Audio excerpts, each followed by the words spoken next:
간단하게 예수야 무엇인가에 대해 알아보는 시간이었고요. 그 다음 두 번째, 예수이 우리에게 주는 것이 무엇인지 한번 생각해 보겠습니다. 예수는 우리가 하는데 과연 이것이 우리에게 무엇을 주는지 보시게 되면, 예수는 인간의 자기 표현과 소통의 수단이자 삶의 정신적 풍요로 즐거움을 준 요소이며 자아 성찰과 창의력 향상에 기여합니다. 또한 예수는 사회 구성원 간의 이해와 소통, 능력을 배양하고 미래 사회의 문화, 시민으로서 성장할 수 있도록 하는 교육적 의의를 가집니다. 이것이 예술이 우리에게 주는 것인데, 이걸 좀 더 나눠보자면, 예술이 우리에게 주는 거예요. 이걸 나눠보자면, 이 예술이 개인적인 이유가 있고 사회적인 이유가 있고 미래적인 가치를 한번 나누고, 거기에다 예술이 우리 사회 역방향이 뭔지도 잠깐 한번 생각해 보도록 하겠습니다. 개인적 이유를 네 가지를 따지다 보면, 자기 표현과 증명, 첫 번째, 예술은 자신을 드러내고 존재를 증명하는 강력한 수단이죠. 우리가 예술 활동하면서 자신의 생각과 사고를 많이 드러내죠. 그리고 정신적 성장과 만족이 있습니다. 시각적, 청각적 즐거움을 제공하며 정신적 만족감 또는 정서적인 안정감을 주며 삶의 질을 높여주게 되겠습니다. 그리고 세 번째, 자아성찰. 자신을 돌아볼 기회를 얻어 긍정적인 변화를 이끌어낼 수가 있습니다. 그리고 창의력 향상. 예술을 할 때는 항상 우리 상상력을 발휘하고 창의적인 사고를 키우는 데 도움을 줍니다. 그리고 두 번째, 사회적 이유를 세 가지로 한번 들어보면, 첫 번째, 소통과 공유가 있고 문화심을 양성이 있고 사회적 정서적 이점이 있습니다. 소통과 공유는 자신을 다른 사람과 공유하고 세상과 소통하는 창구 역할을 합니다. 그리고 문화심의 양성은 예술 교육을 통해서 우리가 창의적인 사고와 다양성에 대한 이해를 높여 미래 사회 문화 시민을 기여냅니다. 그리고 사회적 정서적 이점. 다양한 사회적 정서적 이점을 제공하며 사회 구성원 간의 긍정적인 관계 형성에 기여합니다. 이게 굉장히 중요한 것이 뭐냐면요, 개인의 정서가 망가지면 온 가족이 힘들어요. 그리고 온 가족이 정서가 망가지면, 요즘같이 집 건물에 사는 아파트면 한 동 자체가 그 정서가 망가진 가족으로 인해 고통을 받습니다. 그렇다면 사회적인 정서가 망가지면 어떻게 될까요? 나라 자체가 혼돈을 가져옵니다. 그래서 우리가 얘기하잖아요. 올바른 사람 10%가 아니 1%가 그 나라에 집행하는 분간이잖아요.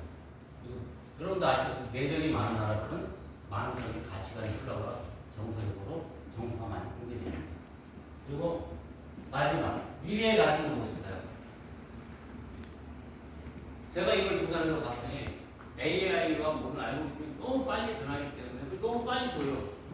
그러니까 우리 인간 자체가 10개월 동안 뱃속에서 나와서 생태적으로 아날로그적인 것인데, 그 중시한 이런 사회 속에서 예술은 어때? 철학적인 질문을 던지고 또 가능성을 탐구하고 비판적 사고를 키워주는데 굉장히 중요한 역할을 하고 있습니다.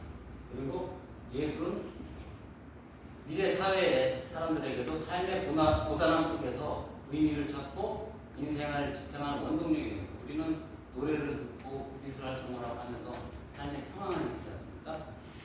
엮이는 영역이 있습니다. 속도를 중시하는 사회가 되다 보니까 예술 활동도 투기로 가요.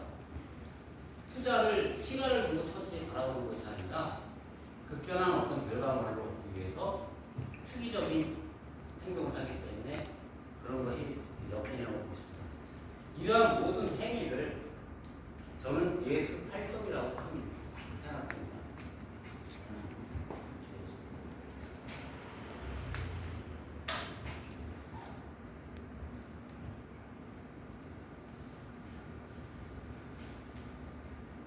그리고 여기 예술품이라고 써놨습니다.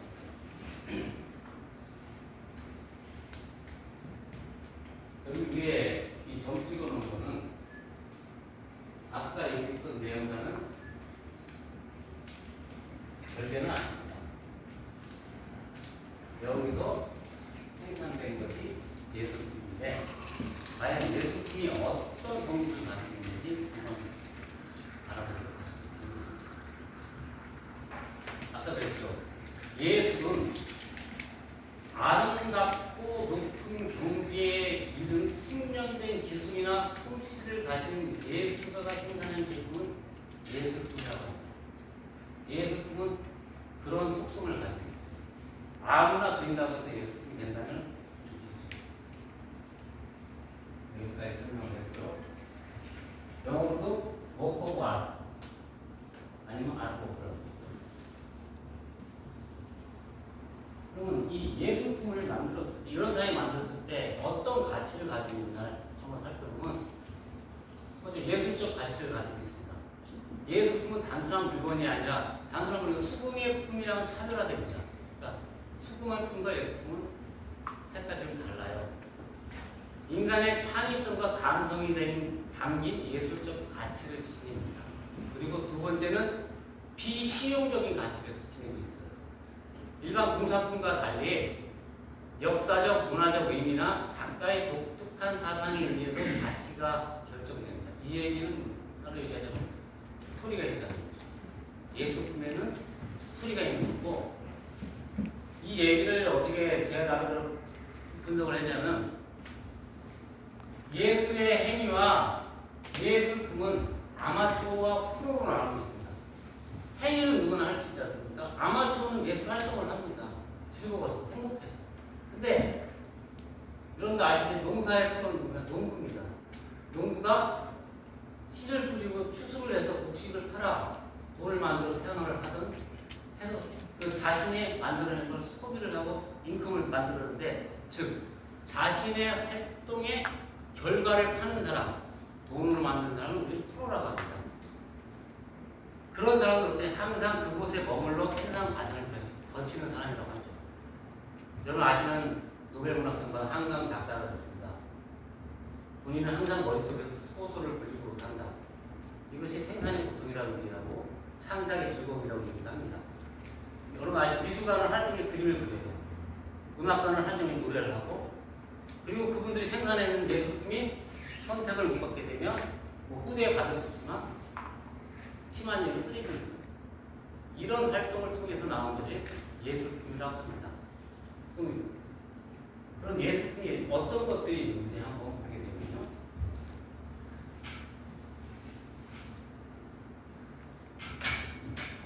예술품에 대해서 우리는 시각 예술이 있고 공연 예술이 있고 문학이 있고 요즘은 컴퓨터라는 시대에 미디어 아트, 그 네 가지가 나와요. 대충 크게 틀어 나왔습니다. 시각 예술은 어딘가지 그림, 조소, 공연, 쇠, 건축 여러 가지를 할 수 있고, 공연 예술은 연극, 음악, 무용 등, 그리고 문학은 시, 소설 여러 가지가 있고요. 미디어 아트는 컴퓨터 네트워크에 저장된 음악이나 디지털 아트가 간편하게 미술품의 예를 들 수가 있습니다. 그러면 이런 미술품을 두고 우리가 어떤 행위를 하는지에 대해서 한번 살펴보겠습니다.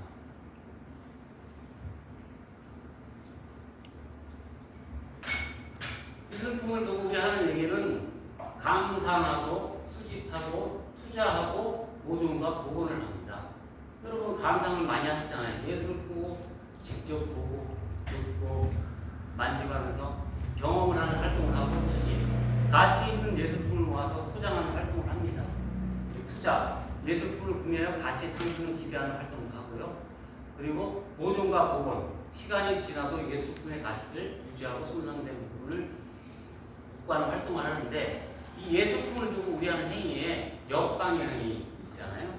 이거는 예술품은 분명히 우리한테 좋은 점을 준다고 하는데, 아까 얘기했듯이 역방향은 항상 인간을 순방향으로 하는데 타락이 되죠. 즉 예술품을 가지고 투기를 해서 사기꾼에게 걸리고 또 가짜를 만들어서 예술품의 본질을 훼손하는 일도 합니다. 이것이 예술품과 인간이 하는 역방향의 행위죠. 그럼 이 예술 작품에 대한 표현되는 형식 요소가 있습니다. 그것도 간단하게 설명하자면, 가장 그걸 예술의 실요소라고 하는데, 어차피 그림을 그리는 선, 모양, 질감, 형태, 공간, 색상, 가치. 이건 우리가 이제 이런 내용인데 가치가 뭐냐 할 때 예술품 보실 때 종이로 만든 것과 황금으로 만든 것 예술품에 되면은 일단 그 내재적인 가치 자체가 달라요. 종이로 만든 건 버릴 수가 있지만 금으로 만든 건 팔 수가 있잖아요. 그리고 예술 행위에 나타날 때 우리 행위에 사용되는 감각기관이 있습니다. 이 감각기관은 여러분들 아시다시피 시각, 청각, 후각, 미각, 촉각 이 5가지 오감의 감각기관을 사용해서 우리가 예술 행위를 하는데 이 감각기관이 또 작동을 해서 우리에게 인간에게 있는 것은 또 감정이라는 것이지 않습니까? 이 감정 또한 예술에 사용되는데 이 감정을 우리 많은 앞서가 뛰어난 천재분들이 쉽게 간단하게 오욕 칠정이라고 얘기했고 또 인간의 감각기관이 일으키는 것 중에 하나가 공감각이 있고 그 외에 또 육감이라는 게 있습니다. 일단 오욕은 여러분들 아시죠? 재물욕이 있고 명예욕이 있고 식욕이 있고 수면욕이 있고 색욕이 있습니다. 이 모든 것이 예술의 소재입니다. 또 7조 희, 노, 에, 락, 애오욕이 있는데 희는 깊은 거고 노는 분노, 애는 슬픔 그리고 락이 있는데 이 락은 한자말로 육체적인 것을 말고 처음에 희는 기쁨은 정신적으로 의미합니다. 그리고 애는 사랑이고 노는 미움 그리고 인간의 이 감각기관이 2가지 이상이 겹치게 되는 것을 우리 공감각이라고 하죠. 이 공감각은 굉장히 인간이 살아가는 데 있어서 많은 정보를 주기도 하고 인간을 굉장히 피폐하게 만들기도 하죠. 가훈이 옛날 시를 쓰게 된 공감을 쓰는 내 마음은 호수요 너의 눈을 보게 되면 빛나는 별처럼 보인다. 그런 식으로 여러 가지 감정을 얘기하는데 우리가 어머니가 해주신 된장국 냄새가 된장국 너무 맛있었어요. 근데 길거리 가고 있는데 거기서 된장국 냄새가 났을 때는 그때 그 향기 속에서 자기 집안의 모습과 모든 것이 영화처럼 나타나게 돼요. 이것이 인간이 가진 멋진 공감각 기능입니다. 이 훌륭하고 멋진 공감각이 인생에 치드가 무슨 충격적인 일을 받게 되면 PTS가 와요.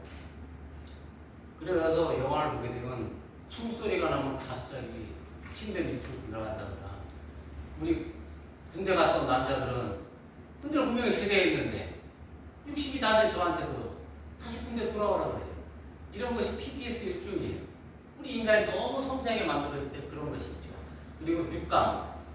육감은 제가 생각했을 때 이 육감은 AI 시대가 발전한 이 시대에도 이 육감은 인간이 많이 가진 모든 정보를 총동원해서 순간에 모든 걸 판단을 낼 수 있는 육감이라고 하죠. 그럼 우리가 쉬운 용어로 얘기하면 촉이라고 해요. 촉. 쟤는 촉이죠. 어느 동네에 가서 배가 고파요. 근데 싸고 맛있는 집이 어디 있을 것 같아요. 거기서 먹었어요. 근데 맛있고 좋았어요. 근데 주위에 사람들이 얘기는 그 동네가 그 집밖에 없었는데 넌 어떻게 가냐. 이것도 어떻게 보면 인간이 가지고 있는 육감. 이걸 촉이라고 해요. 이거는 누가 가르쳐주는 것이 아니라 자기가 많은 정보를 수집하고서 한꺼번에 도출되는 것이 아닌가 하고 저는 생각해 봅니다. 그래서 이런 지금까지 육감의 사랑을 제가 신혼 때 결혼해서 얼마 안 했는데 그날은 방송에 같이 공연을 갔어야 돼요. 근데 아침에 와이프가 그러더라고요. 죽지 말고. 사실 살아있는데 왜 또 죽지 말라고. 알고 보니까 저녁에 꿈을 꿨는데 너무나 내가 안 좋은 일을 당하는 꿈을 꿨어요. 그날 제가 교통사고가 났습니다. 그렇지만 지금까지 살아있죠. 이 강의를 위해서 살죠. 이런 요소의 감각 기관을 이용하여 감정 변화 감정 변화 여러 가지를 표현 형태로 표출하는 것을 우리는 예술이라고 합니다. 그다음에 갑자기 내가 지금 너무너무 많네요. 그다음에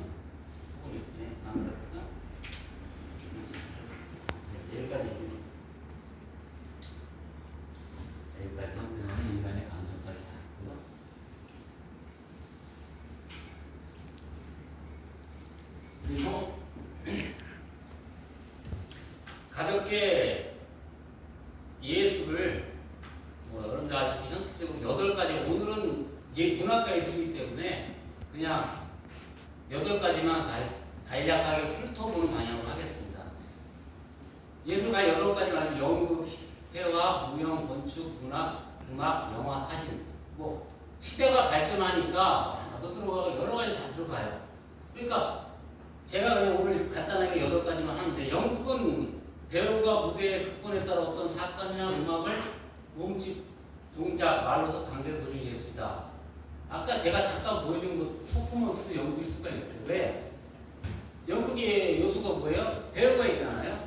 무대가 있고 여기 대본이 있습니다. 이 사실 중에 여러분이 없으면 연극은 형태를 갖출 수가 없죠. 이런 것이 연극이에요. 그리고 연극의 기원을 보자면 우리나라 토독신의 굿이나 옛날에 산신제라든지 여러 가지 그런 것들의 기원이 연극을 보고 있습니다. 그리고 그 연극 얘기하는데 연극의 그 대본을 쓰신 이윤택 감독이 선생님이랑 아주 사회적인 물을 일으키시는군요. 제가 세실에 활동을 할 때 제가 커피들이 맛이 없어 보이고 한데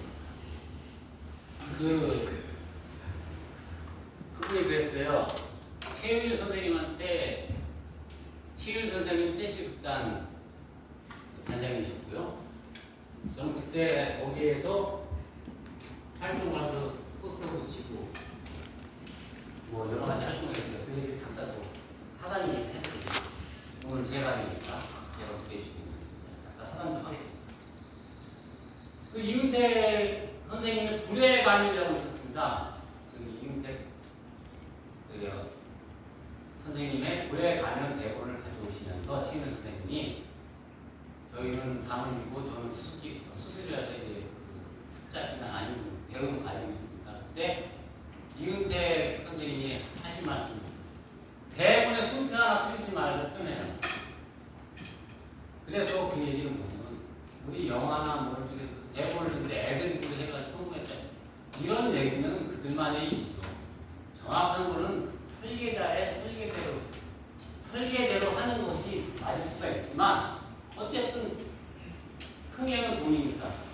그래서 그걸 여러분들이 판단하시면 됩니다. 가장 중요한 저 기억에 남는 것은 일단 2가지가 있어요. 세실 활동을 할 때 저는 배우가 아니고 스텝이니까 무대 못 올라가요. 그럼 어떻게 해야 돼요? 근데 그때 보니까 책자 있잖아요. 내용 팜프렛. 그걸 어떤 개그맨이 와서 그걸 팔더라고요. 그때 잠시 무대 올라서 팔더라고요. 그때 그분이 하루는 안 왔어요. 그래서 제가 그날 올라갔죠. 마침 미국 사람이 와 있길래 제가 저 영어 좀 하니까 올려보내달라고.